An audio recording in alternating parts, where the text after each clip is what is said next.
So how did being a lifesaver end up taking you to the Olympics? Well, I bought a surf ski and I started racing for that, and that's paddle. So, and I won the Australian Championship. The championship it was held at the same time as the Melbourne Olympics.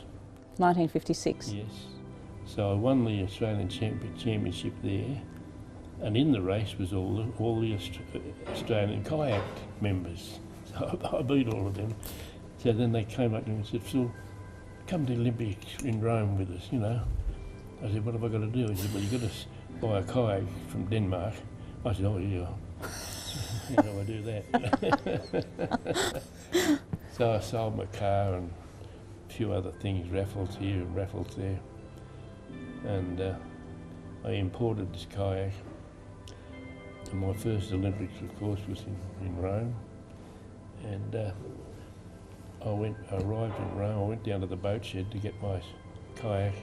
It was in a timber, so I was unpacking it, and this big guy from Germany, I won't mention his name, came along. He said, "Hello, my friend,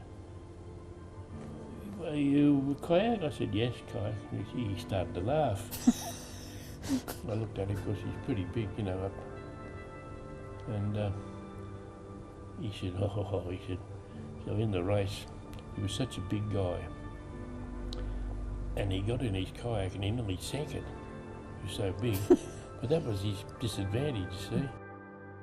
You had 3 Olympic Games, 60, 64, 68. Yeah. 64 was your best result, and of course you must have been thinking about this with all of the talk building up to Tokyo now. Tokyo was the last time I thought I'd see these guys that I paddled with, and I wanted to see where we were in those days. And in Tokyo was we could have won it, but once again we were too small in build, and we made the final. And we were halfway through the race, and I thought, "Geez, we can win this." But then the big brutes started paddling past us, and you know, they didn't laugh at us, but they beat us. What was the atmosphere like in Tokyo then? Because it's going to be very different now, isn't it? It was different because in those days the Japanese really didn't know what to do. And the officials were telling them what to do and how to do it, sort of thing.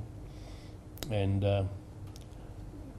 we appreciated their lack of skill, but they were really, really anxious to learn, and they did.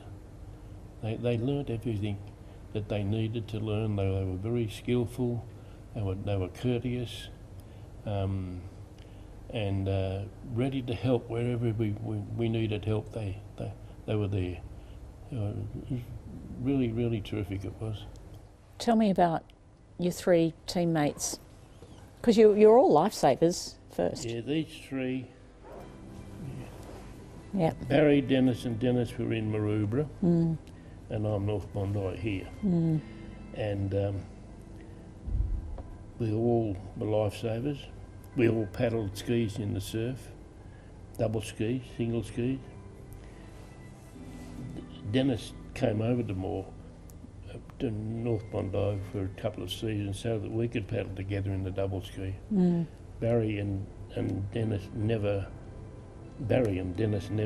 split. They were in a partnership and skis, a partnership in double kayak. And they were a good double, really, really good. They won a lot of double ski races, a lot. And this is in our room in Tokyo, and it was a good time. What are you going to do when you go back this time?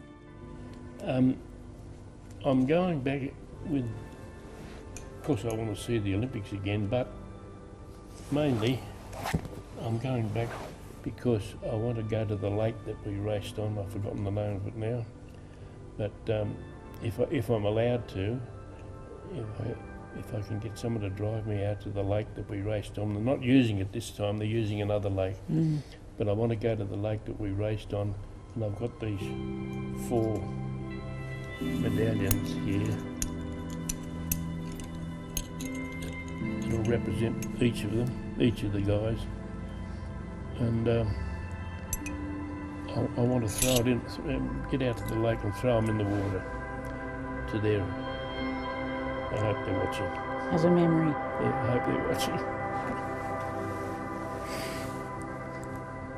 Means a lot, doesn't it? Oh, it does. Yeah. Yeah.